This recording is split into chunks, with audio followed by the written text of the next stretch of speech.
Shalom, selamat pagi Bapak Ibu, saudaraku yang kasih dalam Tuhan.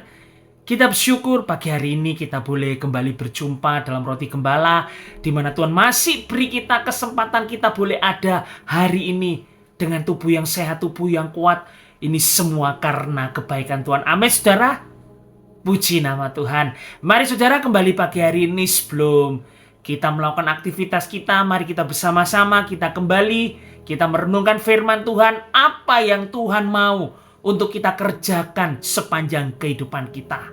Mari kita buka ayat emas kita di dalam Mazmur 51 ayat yang ke-8. Demikianlah firman Tuhan. Sesungguhnya Engkau berkenan akan kebenaran dalam batin, dan dengan diam-diam Engkau memberitahukan hikmat kepadaku. Amin, puji nama Tuhan. Pagi hari ini kita akan belajar dari pemazmur, saudara. Firman Tuhan akan saya beri judul, yaitu hidup berkenan di dalam Tuhan.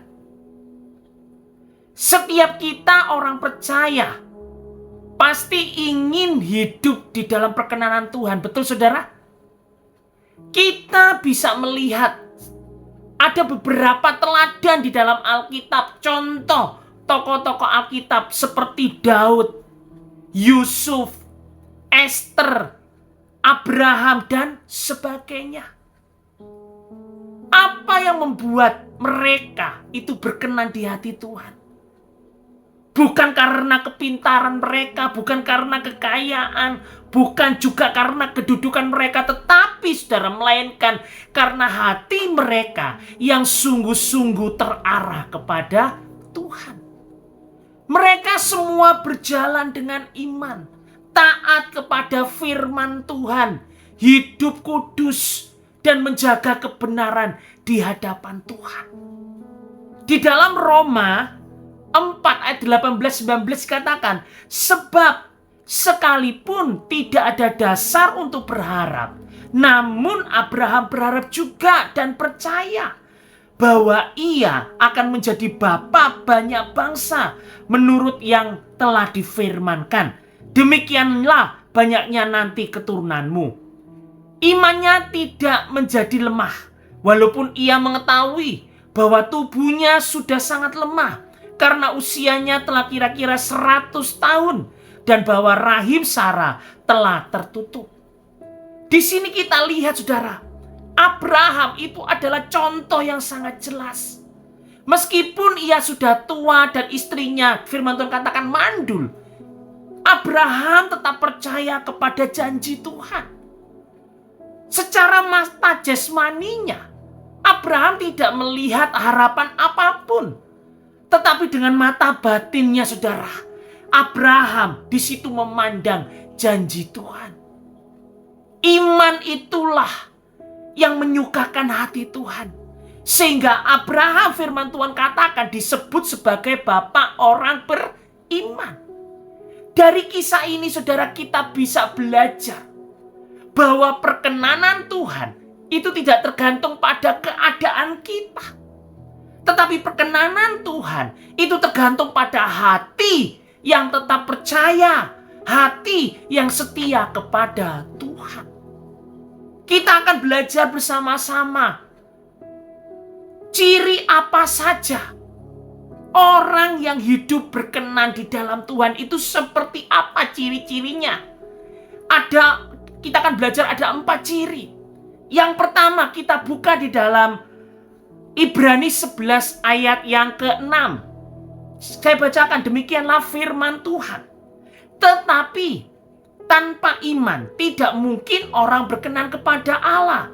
Sebab barang siapa berpaling kepada Allah, ia harus percaya bahwa Allah ada dan bahwa Allah memberi upah kepada orang yang sungguh-sungguh mencari Dia. Yang pertama, ciri orang yang beriman yaitu yang pasti memiliki iman.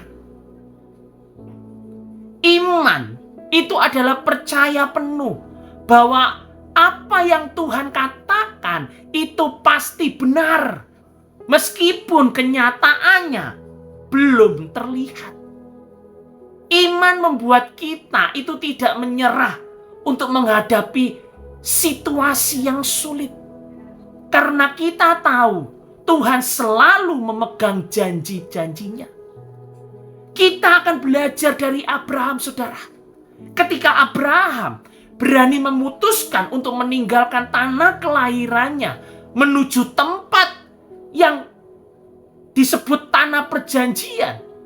Abraham pada waktu itu, saudara, usianya sudah lebih dari 90 tahun. Dan secara firman Tuhan katakan, rahim Sarah juga mandul, saudara. Secara jasmani, Abraham ini tidak melihat apapun yang dapat dijadikan dasar pengharapannya. Tetapi, saudara, Abraham tetap berharap juga. Karena apa? Karena mata batin Abraham melihat kepada apa yang dijanjikan firman Tuhan. Bahwa Abraham akan menjadi keturunannya akan menjadi banyak, saudara, seperti bintang di langit. Demikianlah firman Tuhan katakan, keturunannya, saudara. Inilah ciri yang pertama orang yang berkenan kepada Tuhan, yaitu beriman. Ciri yang kedua kita lihat di dalam Yohanes 14 ayat 21 dikatakan, barang siapa memegang perintahku dan melakukannya, dialah yang mengasihi aku. Dan barang siapa mengasihi aku, ia akan dikasihi oleh Bapa-Ku. Dan aku pun akan mengasihi dia dan akan menyatakan diriku kepadanya. Yang kedua, yaitu apa? Ketaatan. Ketaatan di sini bukan sekedar melakukan aturan. Tetapi, saudara, di sini ketaatan itu berbicara wujud kasih kita kepada Tuhan. Orang yang taat itu akan mengalami pernyataan Tuhan secara pribadi. Namun, saudara, ketaatan bukan hasil dari usaha kita sendiri, melainkan buah dari kehidupan kita yang selalu melekat kepada Tuhan. Ketaatan ini bukan hasil dari usaha kita, saudara. Bukan kemampuan dari manusiawi kita, saudara. Tetapi melainkan buah dari kesetiaan kita ketika kita tinggal di dalam Tuhan. Membangun hubungan persahabatan yang mendalam dengan Tuhan. Seperti kata-kata yang melekat pada pokok anggur, saudara. Kita akan baca di dalam Yohanes 15 ayat 5 tentang pokok anggur. Dikatakan, akulah pokok anggur dan kamulah ranting-rantingnya. Barang siapa tinggal di dalam aku dan aku di dalam dia, ia berbuah banyak. Sebab di luar aku kamu tidak dapat berbuat apa-apa. Di sini, saudara, firman Tuhan katakan, kita hanya bisa taat kepada Tuhan jika hidup kita terus membangun hubungan pribadi dengan Tuhan di dalam doa kita, dalam penyembahan kita, dan di dalam firman Tuhan. Inilah yang kedua, ciri yang kedua orang yang hidup berkenan kepada Tuhan, yaitu hidup di dalam ketaatan. Ciri yang ketiga, kita buka di dalam Imamat 19 ayat 2. Di situ dikatakan, berbicaralah kepada segenap jemaat Israel dan katakan kepada mereka, kuduslah kamu, sebab aku Tuhan Allahmu kudus. Yang ketiga, yaitu hidup di dalam kekudusan. Kekudusan artinya yaitu hidup yang murni hanya untuk Tuhan. Bukan berarti kita sempurna, tidak, saudara. Tetapi kita di sini yaitu menjaga hati kita, pikiran kita, menjaga perbuatan kita agar kita tetap bersih di hadapan Tuhan. Di dalam 2 Timotius 2 ayat 21 dikatakan, jika seseorang menyucikan dirinya dari hal-hal yang jahat, ia akan menjadi perabotan rumah untuk maksud yang mulia. Ia dikuduskan, dipandang layak untuk dipakai tuannya, dan disediakan untuk setiap pekerjaan yang mulia. Hidup yang kudus itu menjadikan apa, saudara? Kita layak untuk dipakai Tuhan untuk perkara yang mulia. Di dalam 1 Petrus 1 ayat 15-16 dikatakan, tetapi hendaklah kamu menjadi kudus di dalam seluruh hidupmu, sama seperti Dia yang kudus yang telah memanggil kamu. Sebab ada tertulis, kuduslah kamu sebab aku kudus. Jika kita, saudara, berkomitmen untuk hidup dalam kekudusan, mengejar kekudusan dalam setiap aspek kehidupan kita, saudara, kita akan menjaga peralatan bagi Allah, bagi Tuhan, untuk tujuan yang mulia. Dan kita dikhususkan secara khusus untuk Tuhan, untuk perkara-perkara yang mulia. Kemuliaan Tuhan itu akan dinyatakan melalui bejananya yang kudus, bukan bejana yang kotor. Amin, saudara. Inilah yang ketiga, yaitu hiduplah di dalam kekudusan. Dan yang terakhir, yang keempat, kita buka di dalam Mazmur 51, kembali ke ayat emas kita. Ayat yang ke-8, saya bacakan ulang, demikianlah firman Tuhan. Sesungguhnya engkau berkenan akan kebenaran dalam batin, dan dengan diam-diam engkau memberitahukan hikmat kepadaku. Yang terakhir, ciri yang keempat, hidup berkenan kepada Tuhan itu seperti apa? Yaitu hidup di dalam kebenaran. Tuhan melihat hati, saudara, bukan melihat penampilan luar kita. Hidup dalam kebenaran itu artinya apa? Menjaga hati nurani tetap murni, jujur, dan setia kepada firman Tuhan. Orang yang hidup dalam kebenaran itu akan memperhatikan Tuhan secara khusus. Doanya penuh kuasa, dan telinga Tuhan selalu terbuka untuk mendengar setiap seruannya. Saat kita memikirkan firman Tuhan, saudara, mari kita bertanya pada diri kita sendiri. Apakah selama ini kita sudah sungguh-sungguh hidup dengan iman yang teguh? Atau sebaliknya, kita masih sering memikirkan janji-janjinya?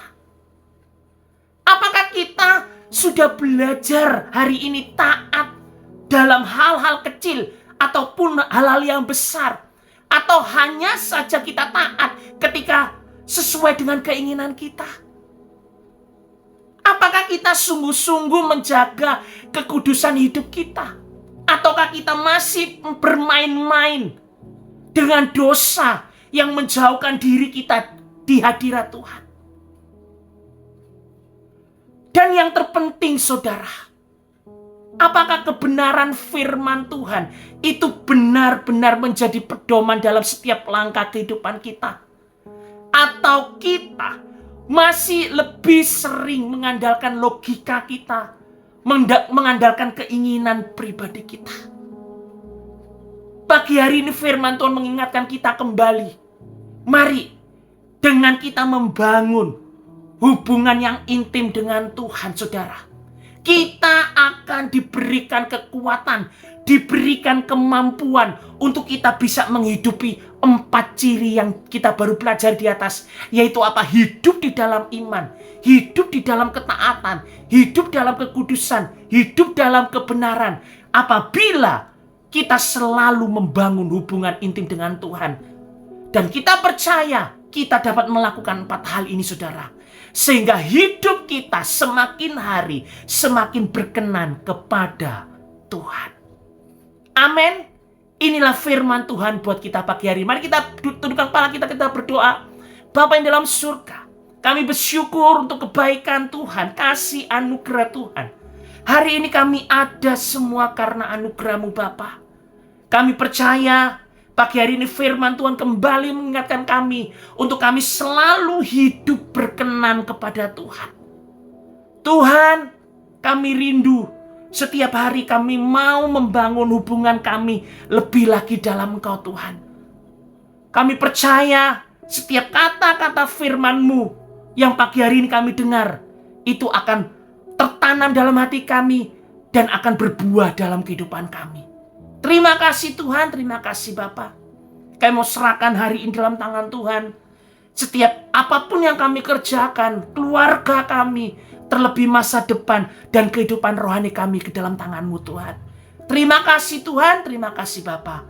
Kami mau serahkan seluruh doa kami ke dalam tangan Tuhan. Di dalam nama Tuhan Yesus kami berdoa dan mengucap syukur. Haleluya. Amin. Selamat pagi, selamat beraktivitas. Tuhan Yesus memberkati.